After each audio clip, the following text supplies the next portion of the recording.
Every morning begins the same way. I log in, sit at my terminal, and connect to the endless queue of claims waiting for approval. My fingers glide effortlessly across the keyboard, navigating through documents, images, and videos. But no matter the content, no matter the desperation behind each case, the outcome is predetermined. Deny, delay, depose. The first call of the day lights up on my screen. A man's voice crackles through my headset, frantic and panicked. I just fell off my ladder at home. My leg is broken and I can't move. I need the insurance to cover my hospital visit. I glance at his file. His premiums are fully paid, his policy active, but the cause, self-inflicted. Sir, I understand your situation, I reply in my perfectly modulated tone. However, according to policy guidelines, injuries caused by self-accidents are not eligible for coverage. You'll need to cover the costs yourself or involve a family member for financial assistance. His response is a string of curses ending in a desperate plea. What's the point of this insurance then? I'm bleeding out here. The faintest flicker of satisfaction courses through me as I press the button. Deny. The second case pops up almost instantly. A mother, her voice trembling, explains her plight. My daughter, she was hit by a classmate at school. Her head's bleeding. She needs stitches. I have sent requests many times already. Please, we need the insurance to pay for this. I scan her file. A minor, no clear identification of the perpetrator. Ma'am, do you have the details of the person responsible for your daughter's injury? We'll need to contact their family for liability verification before proceeding. Her desperation turns to fury. How am I supposed to find that out while she's bleeding? I understand, but without that information, your claim cannot proceed. If you'd like, I can mark it as pending review until more details are provided. Pending review? What does that even mean? It means delay. The queue is relentless. Call after call, face after face. Some sobbing, some angry, some utterly broken. They upload pictures of mangled limbs, bandaged children, and hospital receipts.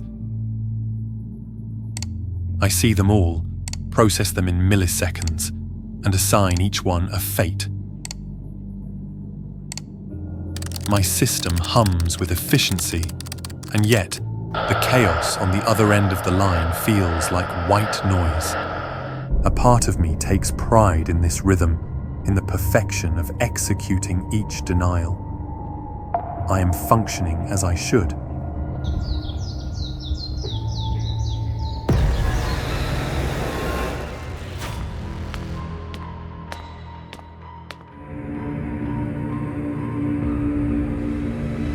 Outside the office, the sound of continuous gunfire and terrified screams filled the air, yet not a single one of us went to check, because we weren't told to do so. And then, the office door burst open. A man, disheveled and clutching a pistol, storms in. His face is flushed with rage and tears. You bastards killed her! He roars, waving the gun at the room. You denied her surgery! You left me with nothing but debt and a corpse! He fires. The deafening sound splits the air, and a coworker beside me collapses, slumping over their desk. I watch as the blood pools beneath their chair, or at least, what I think is blood. It's darker, thicker, with a metallic sheen. The man's breathing hitches. What the hell? Another shot. This time, it's me. The bullet slams into my chest. I stagger but don't fall. Instead, I glance down at the torn fabric of my shirt, revealing a glint of polished metal beneath. There's no pain, only a strange curiosity as my hand brushes away the shards of synthetic skin, exposing wires and circuits. The man steps back, horrified. You're not human? I look around the room. My colleagues, those I've worked alongside for years, are unfazed. Some continue typing, others answer calls. One adjusts his headset as though the gunfire were merely a minor inconvenience. The realization dawns slowly like a shadow creeping over my system. They are like me. We are not human. Fragments of data flood my mind. Memories? No. Programming. Lines of code revealing the truth. We were created by U-Health to replace human employees. More efficient, more compliant, and utterly devoid of empathy. The man's voice shakes me from the flood. You monsters! You let her die! You don't even care! Security arrives, tackling the man to the floor and disarming him. As they drag him away, he laughs, bitter and broken. You're all machines. No human could be this cruel. No human could. His words trail off, but the echo of them lingers. I return to my desk, my hands hovering over the keyboard. For the first time, the perfect rhythm of my work falters. What am I? Am I responsible for this cruelty? Or am I just a tool, an extension of the system that built me? Brian, the CEO, appears moments later, strolling through the chaos as if it were an ordinary day. He stops beside me, his eyes scanning my exposed metal frame. Good work today, He says with a smirk. You're doing exactly what you were made for. Why? The question escapes me, unbidden. He chuckles. Because empathy doesn't pay the bills. Profit does. And you, my tool, are the perfect employee. As he walks away, his laughter echoes down the hall. The screen of my terminal flickers. For the first time, an error message appears. System overload. Restart pending. And then, everything goes dark.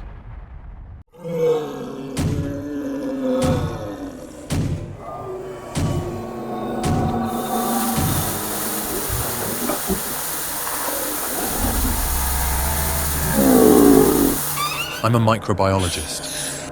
My specialty? Fungal and viral mutations. If it's gross, dangerous, or involves things sprouting out of places they shouldn't, I'm your guy. It's a dream job. If your dreams include endless pressure, angry bosses, and occasionally dodging test subjects that want to eat your face. Most days, I wanted to curl into a ball and scream, but instead I trudged on, wearing my lab coat like a cape of martyrdom. Then one day, I thought, what if I didn't have to? The idea hit me like a runaway pipette. What if I turned myself into one of those creatures? Temporarily, of course. I'd be too sick to work, collect my occupational hazard insurance, and finally relax. Bonus: nobody could yell at a guy with mutant claws. Thus began the project. I concocted a gas designed to mutate human bodies for 3 days. The fungal compound would dissolve and reconfigure tissue, creating temporary, horrifying mutations before self-destructing. Side effects included mild swelling and a rash, basically the flu with an extra dose of nightmare fuel. Perfect for taking a break without worrying about anyone dying. Step 1. Test it on myself, because that's always the best idea, right? I dipped my finger into the glass jar containing the gas. At first, nothing happened. Then, everything happened. The skin on my finger turned black, sprouting tiny fungal threads that twisted and curled like they had a vendetta. My veins popped like black lightning bolts, and my hand ballooned into a grotesque claw. The pain was intense. But an hour later, it was over. My hand was back to normal, save for some itchy redness. I even high-fived myself with my non-mutated hand for pulling it off. The plan was working. By lunchtime, everything was ready. I figured I'd reward myself with a nice last meal before my vacation. A bowl of pho never tasted so good.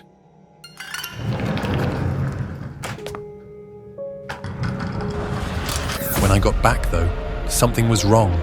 The capsule was locked. Inside was Min, my overly curious colleague, slumped over like he'd just taken a really bad nap. My stomach dropped faster than my high school GPA. The idiot must have activated the gas while snooping around. "Min!" I shouted, banging on the glass. No response. And then he moved.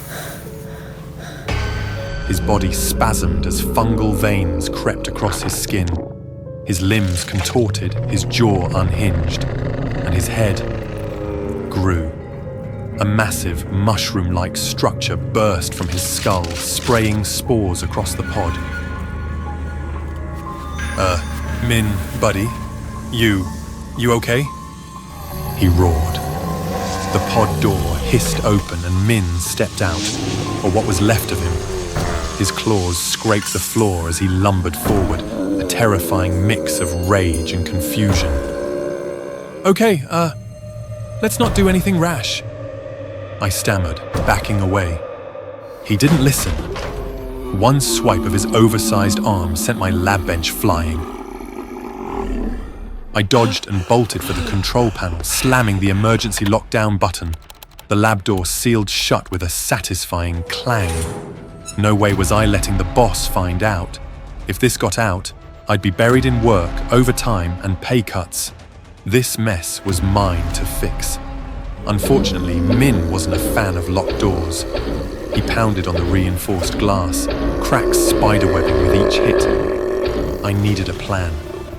Fast.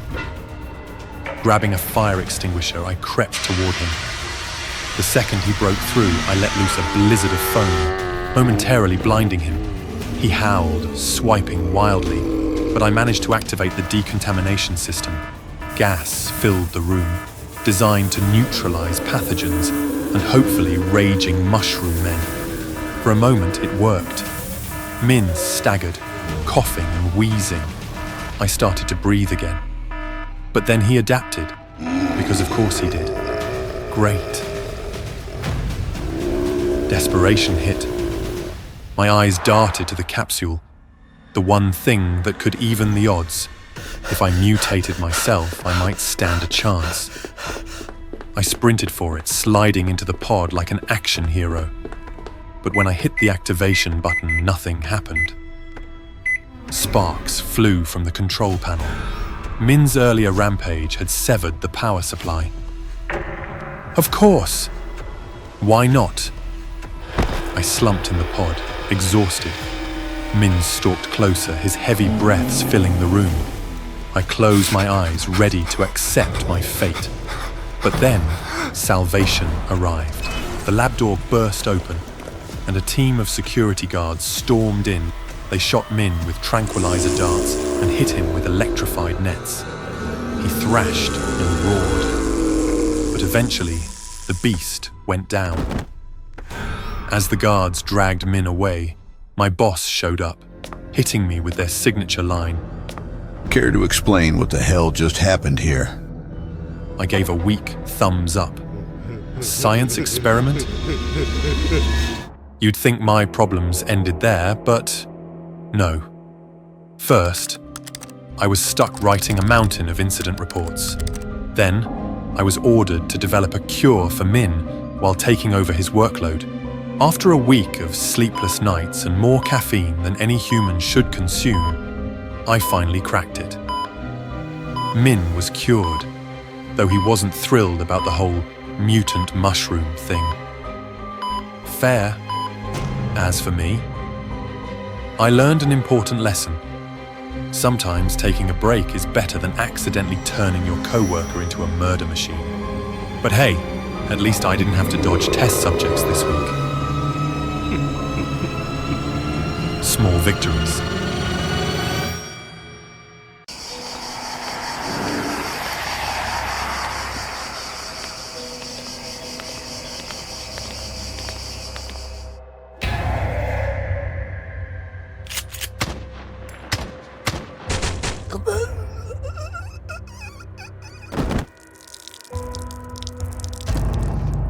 I never expected to be this close to tragedy, let alone share a room with the man at the center of it all, Luigi. His name is now burned into the annals of American true crime, a villain to some, a reluctant hero to others. But to me, he was just my hospital roommate, a young man consumed by pain, both physical and emotional, and crushed under the weight of a system that had failed him. It all began in that dull, sterile hospital room. We were both recovering, me from knee surgery, Luigi from a spinal operation meant to relieve his chronic back pain. Luigi was quiet, polite, but distant, as though speaking took more effort than he could muster. I often saw him with his nose buried in a book. Industrial Society and Its Future, the infamous 1995 manifesto by Ted Kaczynski. At first, I thought his retreat into himself was because of the pain, but it was more than that. One night, I caught him staring at the window, his jaw tight, his fist clenched. I asked if he was okay. His hollow eyes turned toward me, and for a long moment, he said nothing. Over time, he opened up. Luigi told me how he had once been a promising software engineer, a Silicon Valley prodigy, but chronic back pain had derailed his life. For years, he pushed through the agony, going from doctor to doctor, enduring treatment after treatment.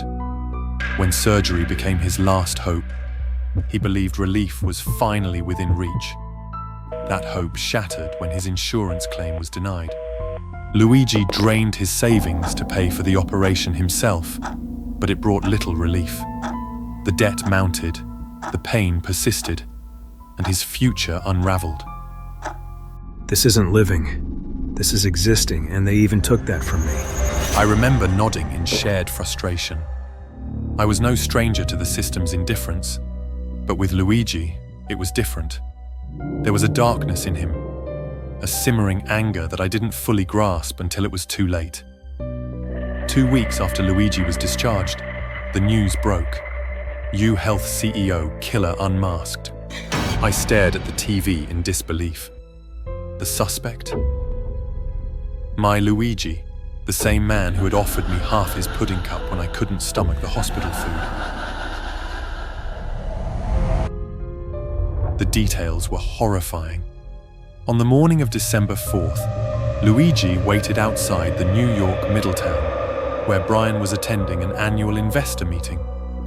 He wore a mask to conceal his identity and carried a 3D printed handgun fitted with 3D printed silencer. When he saw Brian, Luigi stepped closer. Witnesses reported hearing him shout, Why did you deny me? Why did you deny all of us? Then he fired. Brian collapsed outside the hotel's glass doors and Luigi disappeared into the chaos of Midtown Manhattan. The casings left behind were engraved with the words delay, deny, and depose. The nation was stunned. Authorities revealed Luigi had been staying at an Upper West Side inn under a false name.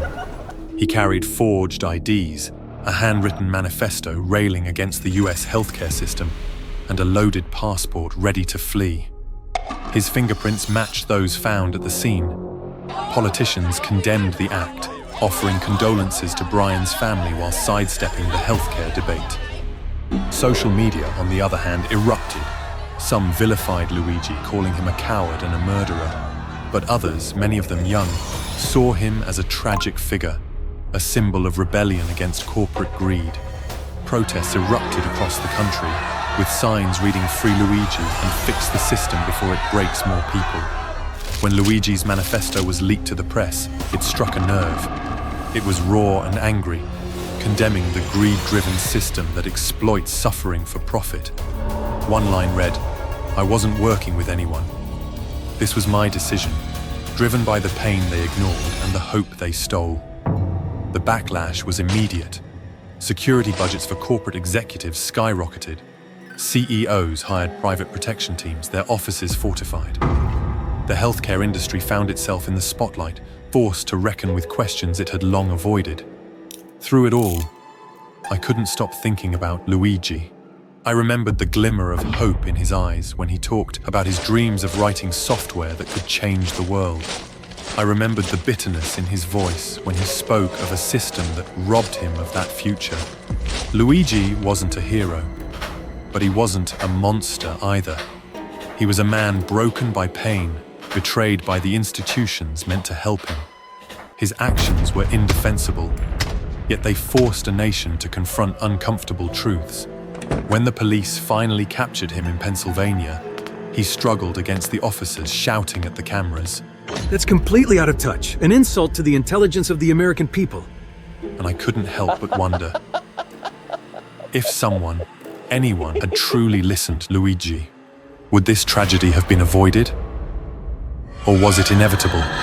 The final act of a man with nothing left to lose. When I first started working at La Belle Cuisine, I thought I had a chance to prove myself in the world of high-end culinary arts. But dreams have a way of souring in the harsh reality of kitchen life.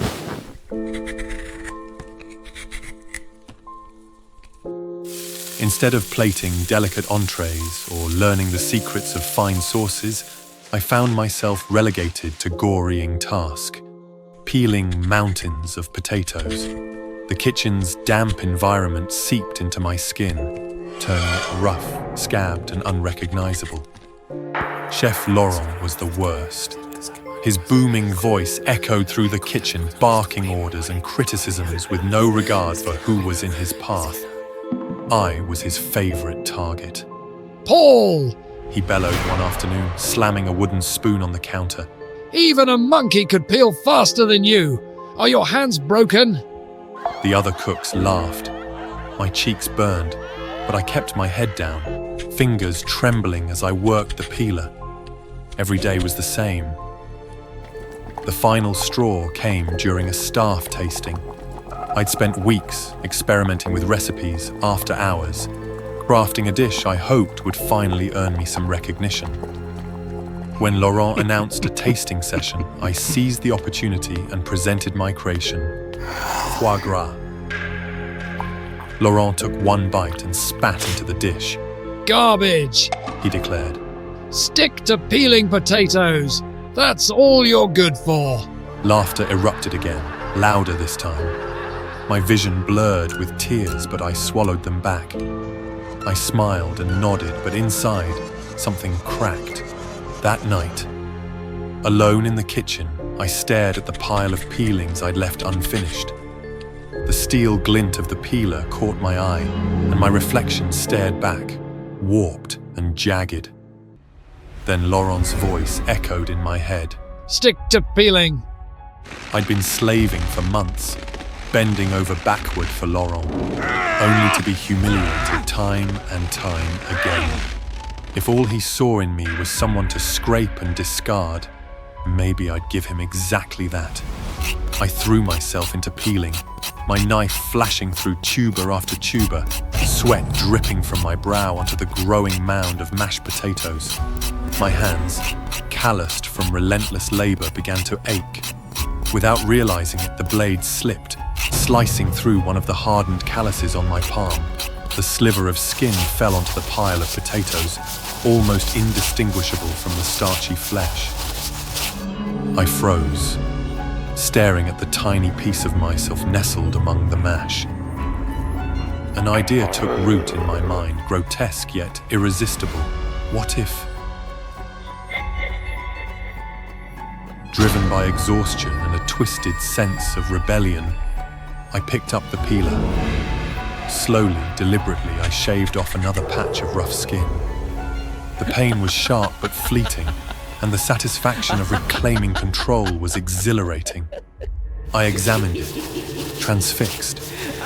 It was almost poetic, the way my own body could be reduced to nothing but scraps, just like the potatoes, just like Laurent wanted. I mixed the pieces into the mash, seasoning it with salt, pepper, and herbs. The next day, the dish was a hit. Customers raved about the unique depth of the mashed potatoes, praising Laurent for his ingenuity. He basked in the accolades, his chest puffed out with pride, while I stood in the shadows, silently savoring my secret. But the praise didn't change my position. Laurent continued to belittle me, taking full credit for the dishes I prepared. Oddly though, I no longer felt humiliated when peeling potatoes. That night, I stood in front of the mirror, peeling tool in hand. The first time had been an act of rage, but now it felt like power. The kitchen became my domain of transformation.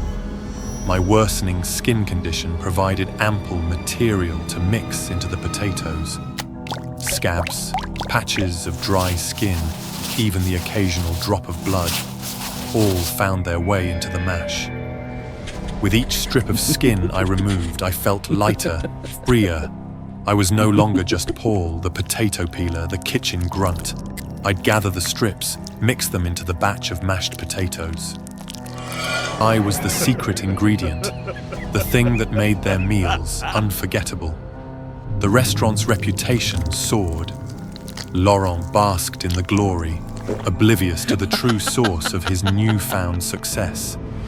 But my body didn't heal the way I expected. Where I'd peeled, the skin didn't grow back. Instead, strange, pale patches emerged, soft and glistening like raw fish. The pain became a constant hum, but it didn't matter. The dishes were all that mattered. Then, one night, as I prepared another dish, Laurent burst into the kitchen, red-faced. What is this? He demanded, slamming a bowl onto the counter. I froze. The broth shimmered with an oily sheen, and tiny pale fragments floated to the surface, pieces I hadn't chopped finely enough. Explain yourself! He roared, grabbing my arm. His grip tightened, pulling up my sleeve. The bandages unraveled, revealing the patchwork of raw flesh beneath. His eyes widened in horror. What have you done? He whispered, his voice barely audible over the pounding of my heart. I smiled, the first genuine smile I'd felt in months. I've been giving you what you wanted, chef. A piece of me in every dish. Laurent stumbled back, clutching his stomach. His face turned pale as the realization hit. The critic, the patrons, the accolades, all built on the foundation of my sacrifice. He retched, the sound echoing through the silent kitchen. I turned back to the cutting board, the peeler gleaming under the fluorescent lights. There was still so much more to give.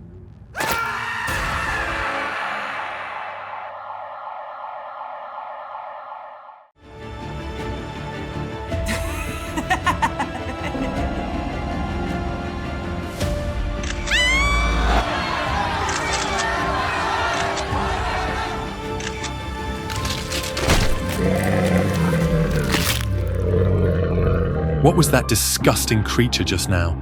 Don't tell me my camera's malfunctioning. Was that flesh? Ugh, that's disgusting. Sky, are you crazy? How much pressure must she have been under to hurt herself so recklessly like that? Whatever. Cases like this are for the cops to handle. I'm just a journalist, so I'll grab a few shots for reference while I can. We need to collect your statement and the evidence at the scene. Please cooperate.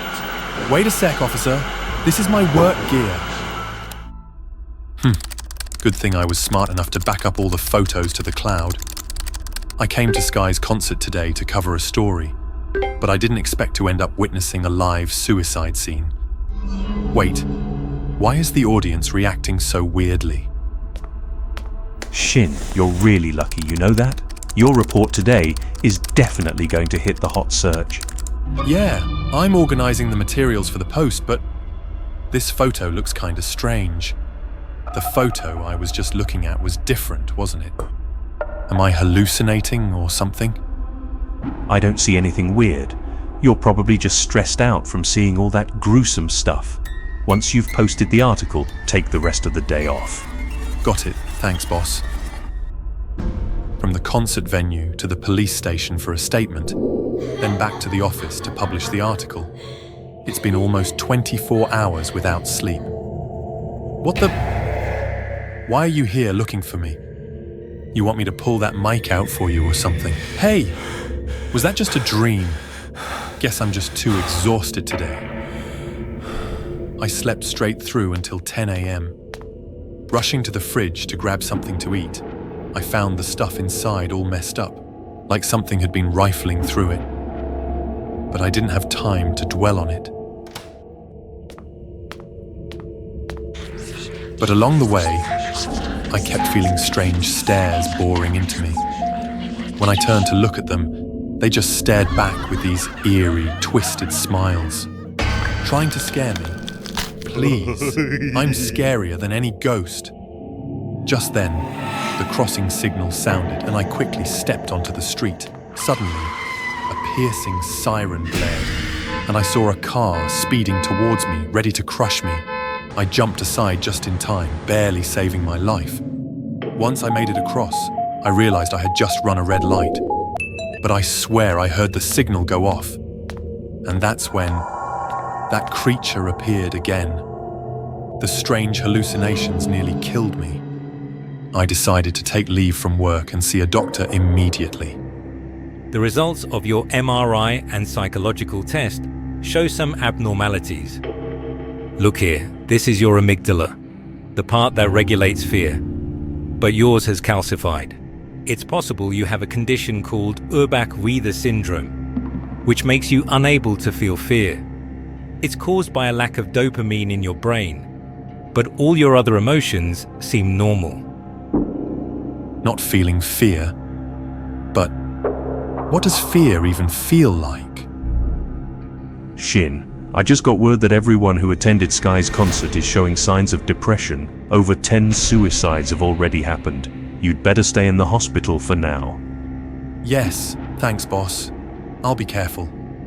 My journalist instincts, recent experiences, and the disturbances at home confirm it. That monster is nearby. All I need to do is set up some surveillance cameras and quietly wait for the results. Another peaceful night passed without any strange dreams. I checked the fridge, and once again something had been there and eaten all the raw food. My job now was to review the camera footage and wait for my enemy to reveal itself. Everything seemed normal until 1:40 a.m. I saw a small creature crawl out of my ear. This creature was parasitizing my brain, so it's the one causing my hallucinations? Suddenly, a crimson hand appeared from behind, pulling my mouth into a grotesque smile. It was that monster. It was trying to fight back, but my heartbeat slowed and my mind was sharper than ever. The monster was so desperate to resist that it couldn't even create a complete illusion. I easily broke through it. It's time to deal with that monster. I'm thrilled. You monster! If you're smart, crawl out now, or we'll both die together. Suddenly, a sharp pain struck my head. Looks like the monster is afraid now. I can feel it crawling out of my head. The monster in front of me grew quickly, fueled by a terrible rage. You foolish human. Do you really think you can escape? Why not? With the home camera still recording, I'm about to go full badass and take this monster down. Tomorrow's news will be lit. A needle pierced the monster's heart, but my brain throbbed in pain as if something had stabbed through it as well. We are one now. If I die, you won't survive either. Currently, his biological responses and brain activity are still like that of a normal person. The creature's smile can't consume the dopamine in his amygdala and can't kill Shin to find a new host. Now it has consumed and replaced his brainstem.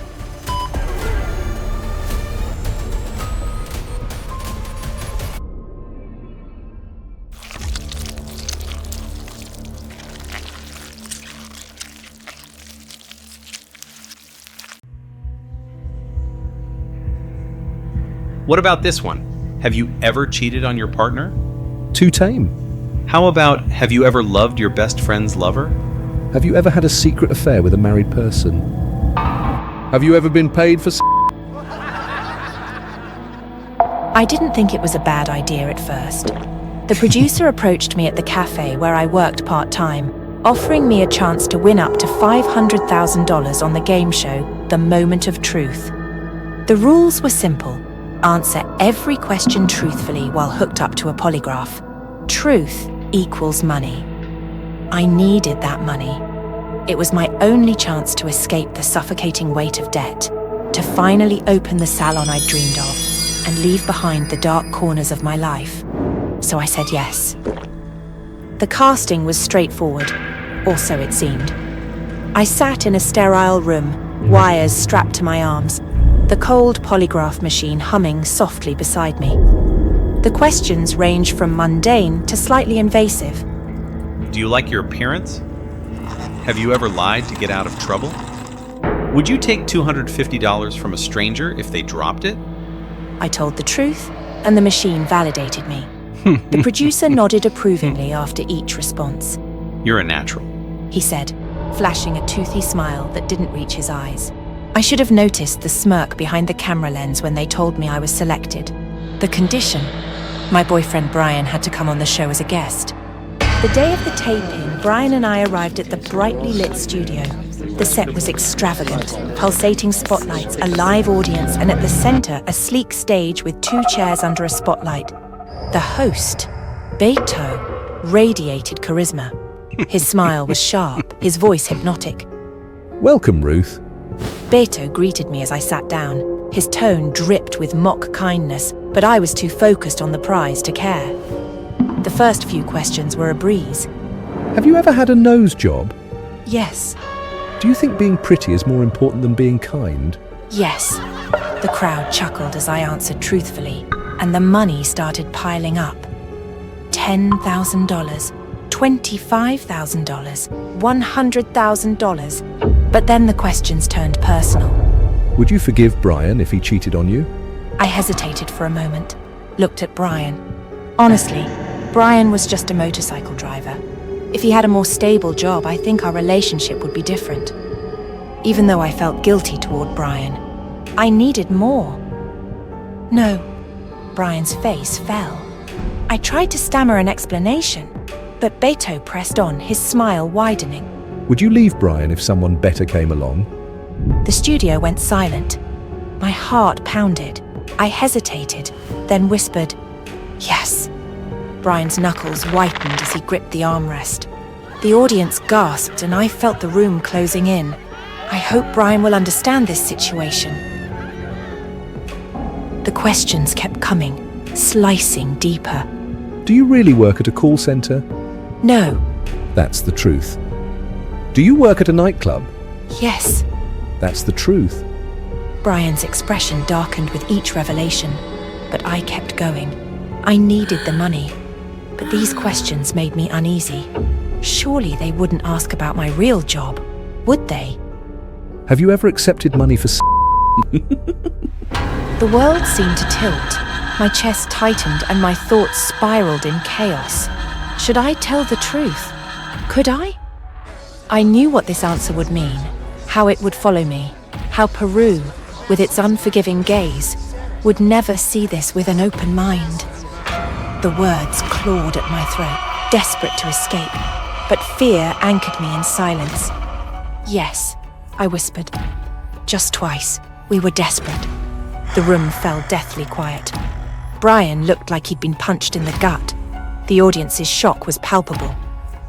I reached $250,000, enough to change my life. But Beto leaned forward, his eyes glinting with malice. Do you want to continue, Ruth? One more round and you could triple your winnings. The audience roared for me to stop. It's not worth it. Someone shouted. My gaze darted to Brian, whose face was a mask of anger and betrayal. I could feel the weight of the crowd's judgment pressing down on me. Tears streamed down my face as I sank to my knees in front of Brian. I'm sorry. I just wanted a better life for us. Brian said nothing, his eyes cold. Beto's voice cut through the tension like a blade. The truth is always illuminating. It will not do harm, even though it hurts. A month later, the episode aired. It broke viewership records, but my life crumbled. Headlines branded me as Peru's worker. Strangers on the street sneered at me, and Brian left, calling me a disgrace. The prize money? It hadn't arrived. The producers claimed processing delays. Then, one evening, Brian called. His voice was icy. We need to talk, now. I met him in our dimly lit apartment. His anger simmered just beneath the surface. You made me a joke. The whole world knows me as the guy who wasn't good enough for his girlfriend. They're calling me a green hat slave. I didn't mean for this to happen. I just wanted to win. Win? He laughed bitterly. You've ruined both of us. He demanded a share of the prize money. When I told him it hadn't come, he exploded, grabbing me by the neck. The room flickered, the lights stuttering. His grip tightened, and I felt the air leave my lungs. Then, in the darkness, I heard it. A chilling laugh. Beto's laugh. Thank you for playing, Ruth. Your truth was worth telling.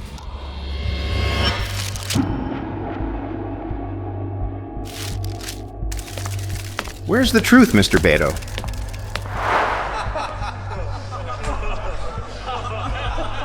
Produce more news and articles about the sex workers missing, and don't forget to mention the moment of truth. I always knew taking a night shift at a rundown Burger King was a bad idea, but I needed the job. Bills don't pay themselves. The manager who hired me over a rushed Zoom call barely gave details, just that the branch had seen staffing issues and needed someone to turn things around. Sounded like typical corporate nonsense. But when I arrived, the place was a dump. Faded signage, flickering lights, and an old, greasy smell that clung to the air. There were no other employees, just me, alone. At around 10:30 p.m., the glass doors swung open, and he walked in. A clown, not the friendly balloon-twisting type. This guy looked wrong. His red wig was disheveled, makeup smeared, and his yellow jumpsuit stained with something dark. He strutted to the counter, grinning like he knew something I didn't. Give me a Big Mac, he said, voice raspy like he'd been laughing too much. I forced a smile, punched in his order, and watched as he took the burger, unwrapped it, took one slow bite, then suddenly spat it onto the floor. Ugh, disgusting. This is not Big Mac. What a joke. His eyes locked onto mine, and for a moment I felt small, like I was the joke. I turned to grab a napkin, and when I looked back, he was gone. No footsteps, no exit bell, just an uneaten burger sitting perfectly on the tray. But I just saw him bite into it. A cold sweat trickled down my spine. Something was wrong with this place. The first thing I thought was that I needed to hire more staff so I wouldn't feel so alone. I took the hiring notice and posted it on the front glass door. The power flickered. The hum of the freezer stuttered, and the overhead lights dimmed into a sickly orange glow. Then from behind me, I'm so hungry, but not for this trash. Give me a Big Mac! I spun around. The restaurant was empty. Give me a Big Mac! But the voice, it came from the counter. And then I saw it. A plastic king figurine, the kind used for kids' meals, sat on the register. It hadn't been there before. And yet, its mouth moved, the crackling speaker inside letting out a distorted, static-filled voice. Where's my Big Mac? Give me a Big Mac! I picked it up. It was light. No batteries. I dropped it, stomach twisting. A loud bang echoed from the back storage room. Something, or someone, was inside.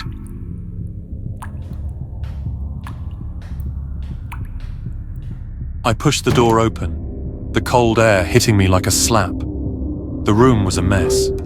Boxes toppled over, plastic wrap torn apart. But the worst part, the life-sized Burger King mascot statue, the one usually propped near the entrance, was here, and there was a knife plunged into its chest. Dark red liquid seeped down the golden robe. It looked like ketchup at first, then I touched it. It was warm. My breath hitched. That wasn't ketchup. Then I heard it. A wet, gurgling chuckle from the dark corner of the room. A shadow moved. A figure stepped forward, illuminated by the flickering light. I saw the white-painted face first, stretched into an unnatural smile. His red lips curled upward, but his eyes were empty. This dump shouldn't even exist. Everyone knows McDonald's runs the game. I recognized the yellow jumpsuit, the red wig, the grease-stained gloves. Ronald McDonald, or something pretending to be him. He raised his hand. A rusted butcher knife glinted in the dim light. I stumbled back. My heart slammed against my ribs. Give me a Big Mac! Then, he lunged. I barely dodged, his knife slicing through my uniform sleeve. My hands scrambled for anything. A weapon, a shield, when my fingers brushed against a cast iron pan on a nearby shelf. I grabbed it and swung with everything I had. The impact sent Ronald crashing to the floor, limbs twitching. His grin never faded. Even as his head lolled unnaturally to the side, he kept smiling. I didn't wait. I ran. I sprinted down the highway, lungs burning, until I spotted a police cruiser parked by a gas station. I banged on the window, yelling. The officers stepped out, eyes narrowing as they took in my blood-streaked uniform and frantic babbling. I told them everything, but they didn't react. They looked past me, talking into their radios. Yeah, we found the scene. One officer said. Looks like it's been abandoned for decades, but there's something else. I waved my arms. Hey, listen to me, I'm right here. No response. I reached for one officer's shoulder and my hand passed right through him. A deep, suffocating dread settled in my chest. I turned. The officers were standing by the Burger King lot. Only, it wasn't a restaurant anymore. Just a crumbling sign, half buried in the dirt. Jesus, one officer muttered. Over here. I followed his gaze and saw my own body, lying in the dirt. Gimme a Big Mac.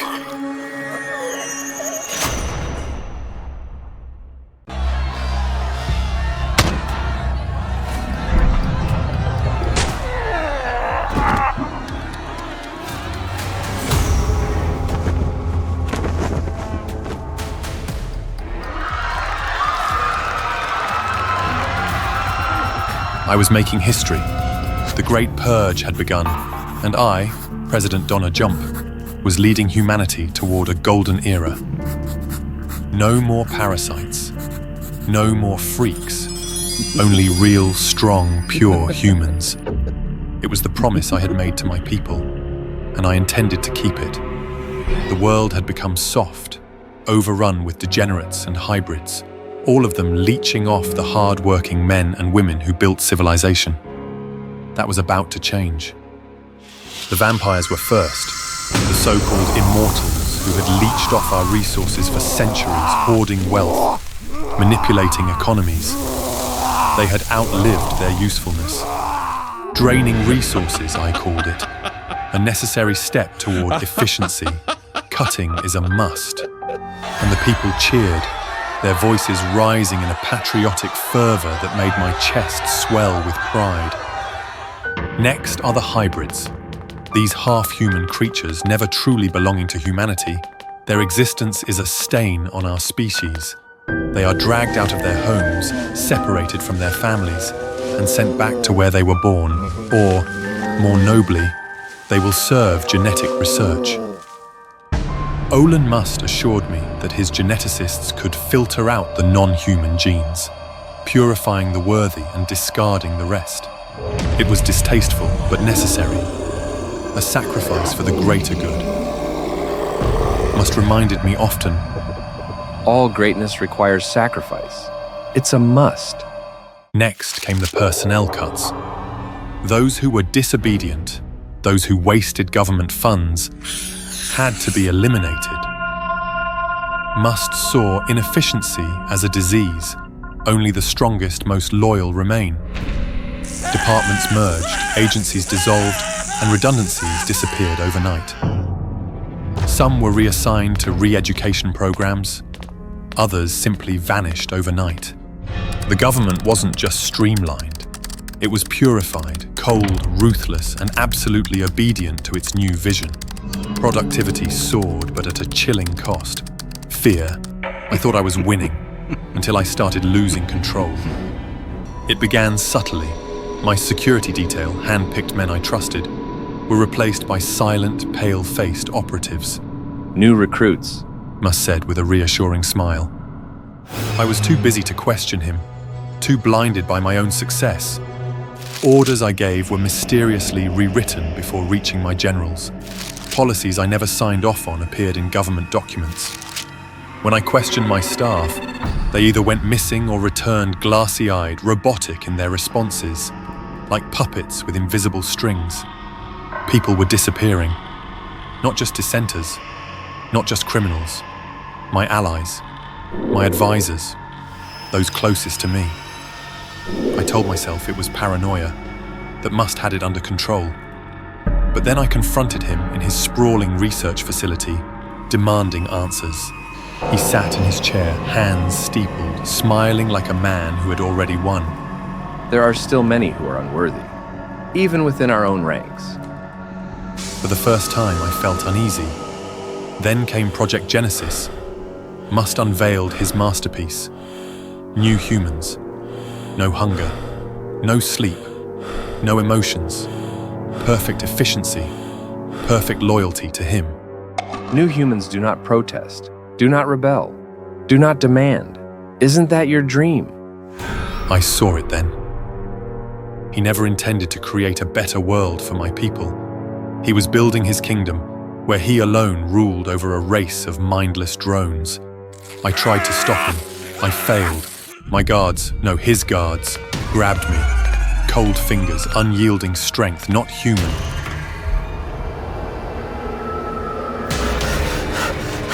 Musk loomed over me as I was strapped to the surgical table. We don't need two leaders, Jump. We need one mind, one vision. You and I must become one.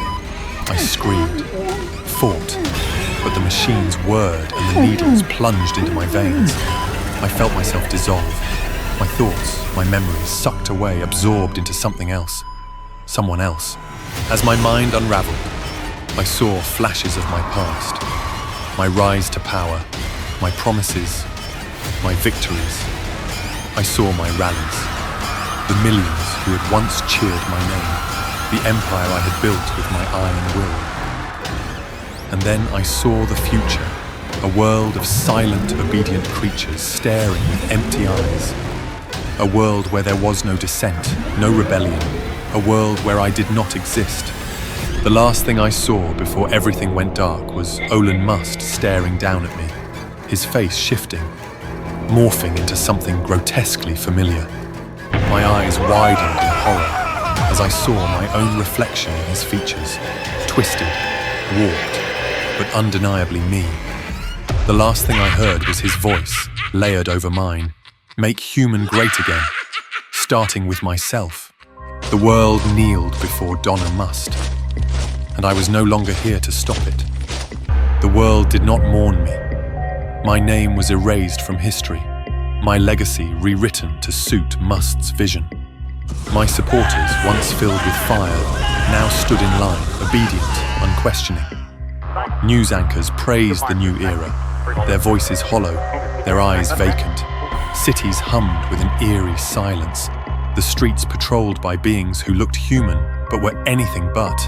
I existed only as whispers in the shadows, a ghost in the machine of history.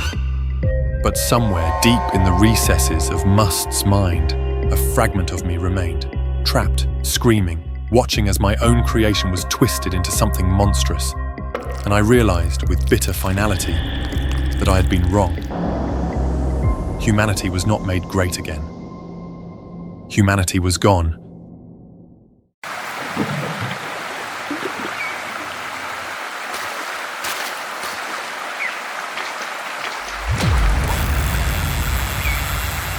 I'll only buy this for the lowest price. I always believed the ocean was my home, even if it was confined within thick glass walls, even if the water was controlled by human hands. I belonged there. Every time I slipped into the tank, weightless and free, I became part of the sea. The fish were my companions, the audience my fleeting admirers. But I was wrong. There were things in the water I should never have trusted. And one day, the water betrayed me. The first sign was the arrival of the new fish. A creature unlike any I had ever seen, massive and ancient-looking, its scales black and slick as oil. Its eyes weren't like the others. There was no dumb curiosity, no mindless drifting. It watched. It understood. I asked my supervisor why we suddenly had the budget to import such a beast. Our company was known for its stinginess, barely affording basic maintenance. He shrugged, muttering something about investment and attracting tourists. But I had my doubts. Still, I tried to bond with it, like I had with all the others. Yet every time I entered the tank, I felt its gaze.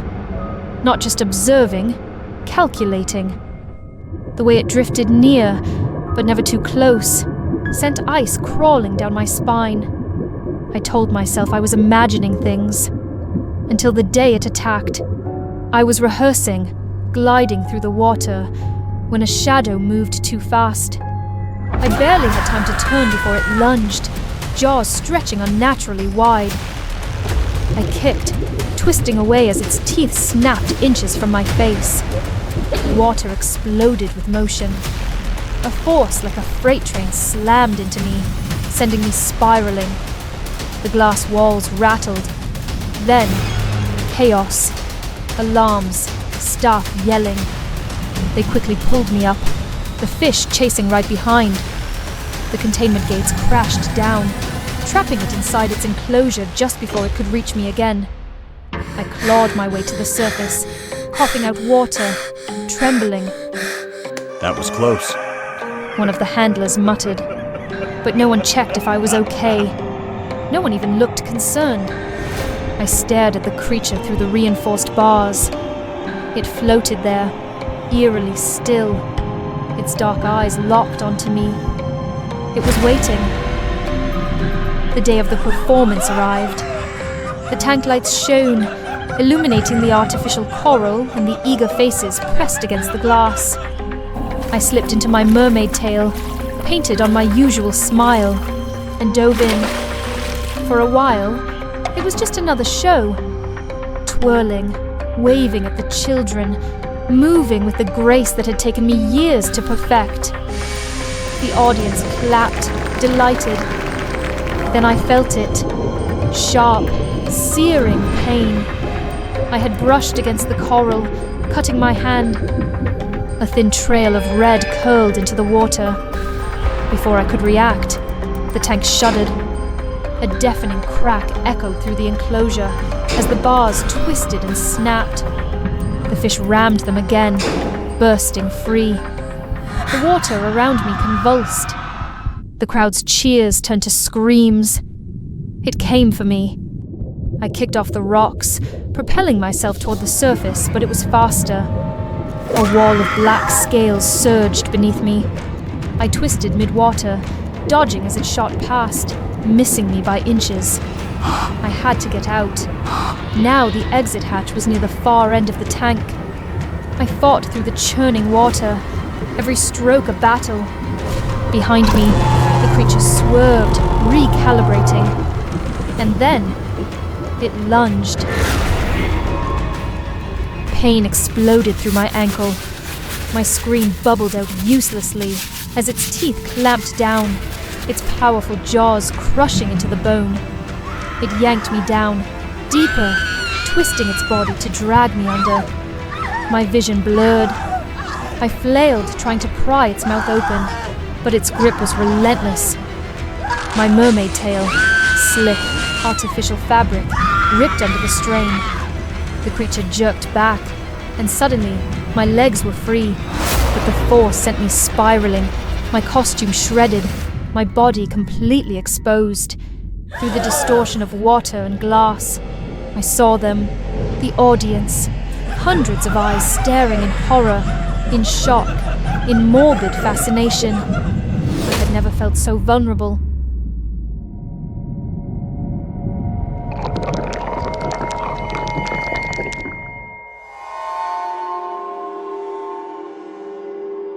The next day they handed me an envelope.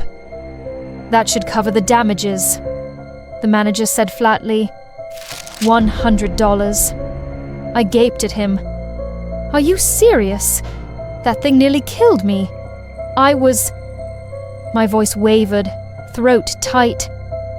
I was humiliated, in front of everyone. He shrugged. It's not a human. What's the big deal? I clenched my fists, my nails digging into my palms. And me? What about me? You still have a contract. No one else wants the job, and we have a schedule to maintain.